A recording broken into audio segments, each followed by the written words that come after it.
Breaking news. It seems today that Vercel has been hacked. Well, not today, yesterday. But here's the interesting thing.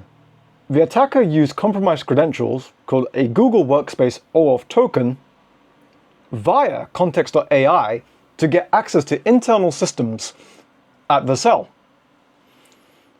Now, what's significant about the attack is that GitHub credentials were leaked, NPM tokens were leaked, and even GitHub tokens were leaked. Okay, they were found, as well as some API keys. What's interesting about the attack also is that turbo.js and next.js could potentially be compromised. Now, what's interesting about the attack also is that there's no official disclosure about turbo.js or next.js being attacked. And this is because Vercel is doing an ongoing investigation to understand the extent of the damage of this attack. But what does it mean for you as a small business owner? Well, essentially what it means is that when using things like Vercel, we've got to take into account security when working with these AI primitives, right? Or AI-based infrastructure. So what does that mean?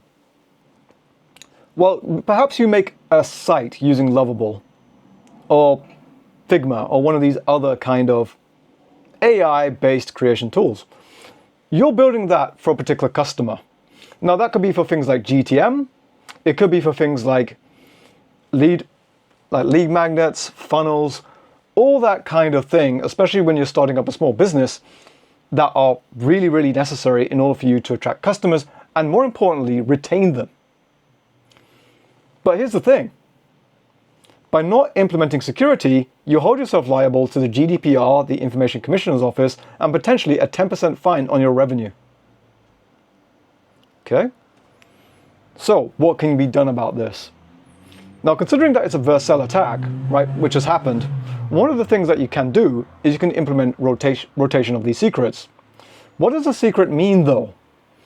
Now, think about your passwords, your tokens, your API tokens, all of that thing, right?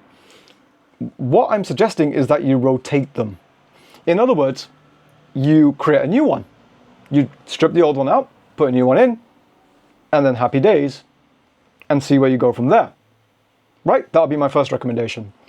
And one thing that I want to make clear is that Vercel actually has a guide on how to do this in terms of the breach. The second thing that I'd recommend is also that if you have an account with Vercel, which you're paying money for, in other words, you're paying for an account, right? For some of these extra privileges like web application firewall or anything of that, anything of that niche or that sort of thing, right? Then check your account balance just in case tokens are taken, just in case things like you see a different bill that you weren't expecting, perhaps the address changes, something funny goes on. And also check your usage stats for your bandwidth. Why? Because exfiltration of data can become a thing, especially if you're hosting on the provider itself, which is Vercel, right? Because they have access to all of this stuff now. So that's the sort of thing that I'd recommend for small businesses when dealing with an attack of this scale. But what can Vercel do in this case? Well, first of all, there's architectural changes that could be put into place. For example, utilizing an OAuth token with massive sets of permissions is like saying, here's my window, keep it open. So what does that mean? It means that we want to scale it back. We want to be able to only say the permissions that we want are such that it can only allow us to do our job.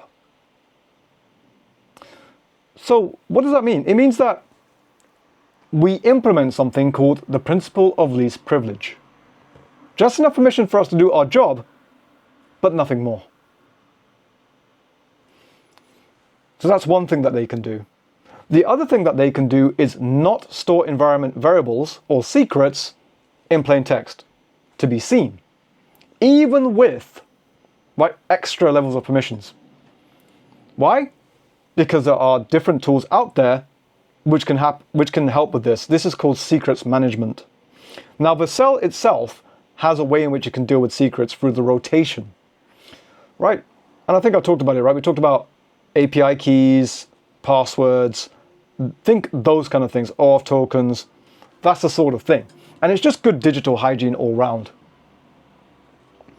But by using these secrets managers, what they can do is say, right, okay, I don't need to know what the value of the secret is, but I can take the key, right? My password equals 1234. Password is the only thing that I care about. I don't care about 1234. I can get that later, okay?